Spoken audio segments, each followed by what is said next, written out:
Tor Thomsen, 3-0 med en så i Ronag där. Hur ser det nökter? Ikke vel nøkter, for det var 3-0 mot en så i Ronag det. Ja.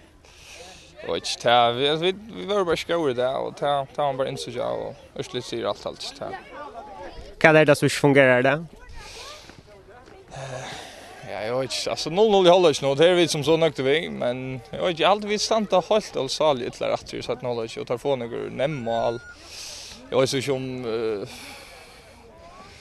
ja, jag vet inte vad sker. Vi mangar så Morten Årgård det och han är en general rätt till chocken och ta.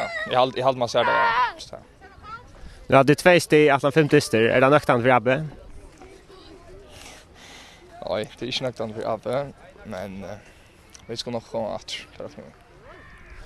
Satt ni helt i Kapgar Fjord, jag tror att det kunde låta famal in och finka next tid till allt där.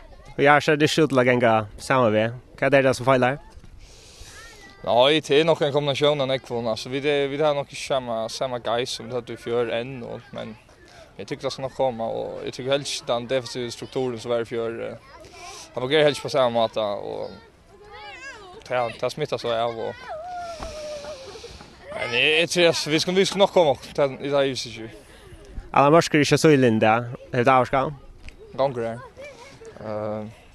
Ja, inte nej. Alltså, vi sett folk så distan och vi får inte säga att vi tappade på alla morskar för så illa. Det får vi inte säga. Så han är ju vänner när jag säger, men sån kan jag inte säga att det är alltså inte. Tack för det.